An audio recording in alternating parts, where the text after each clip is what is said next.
Hello sa ating lahat. Samahan niyo ako sa aking pagluluto ng bangus steak, guys.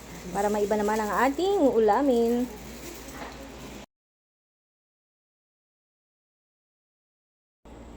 Iko-coat po natin sa harina ang ating bangus para hindi po siya tumalsik, guys.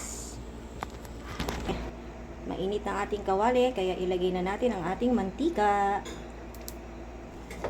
Okay, mainit na po ang ating kawali, kaya ilagay na natin ang ating kinut na bangus sa harina. Sige.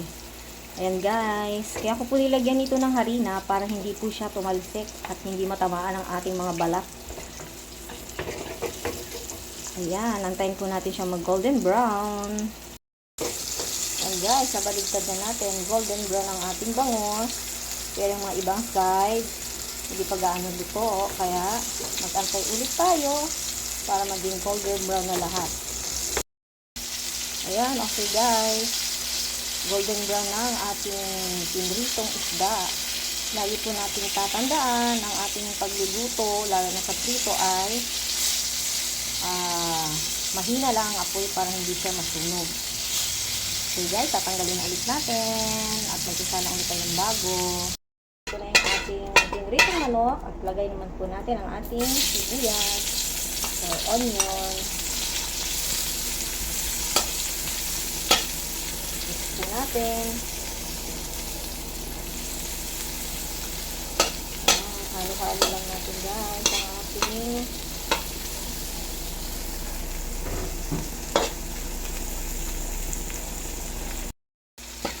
ito na ang ating sibuyas, lumabas ang kanyang aroma, and then mag-set aside po tayo.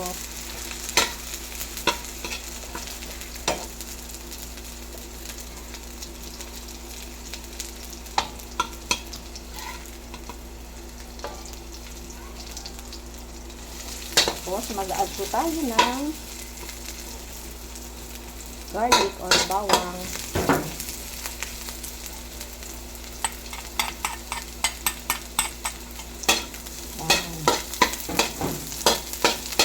Po natin.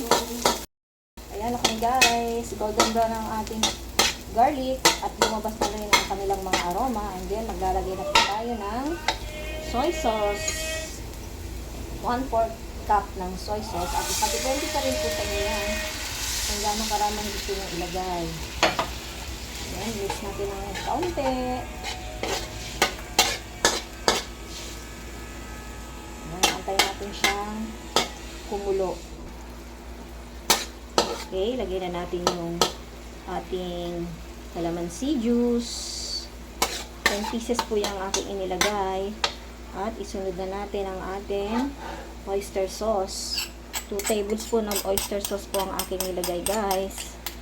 Ulitin ko, nakadepende po rin sa inyo yan kung gaano karami ang inyong ilalagay na mga ingredients nyo guys. Ayan, i-mix po natin. Ilagay na po natin ang 2 tablespoon ng ating asukal. Okay. And then, add water na may cornstarch. Okay, guys. Mix po ulit natin. Then, antayin po natin siyang lumapot. Okay, guys. Ayan, ito ang ating gawain araw-araw bilang isang full-time mother, ang magluto ng ating kakainin sa araw-araw. Okay, lagyan na natin ang ground pepper. Mix. Ayan po, kita nyo na malapot na yung ating sabaw. Okay guys. And then, ilalagay na po natin ang ating pinritong bangus.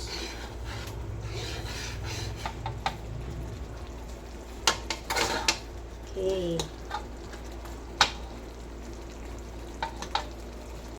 Guys, hinaan po natin ang ating apoy.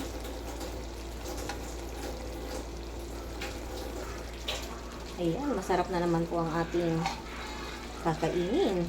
Enjoy na naman ang ating mga kids nito sa ating ulam. Ito po ay ang mabangus. Okay guys, luto na ang ating ulam. Huwag nyo pong hinahalo kasi para hindi madurog na ang ating isda. Ayan guys, thank you for watching. Thank you for watching my video.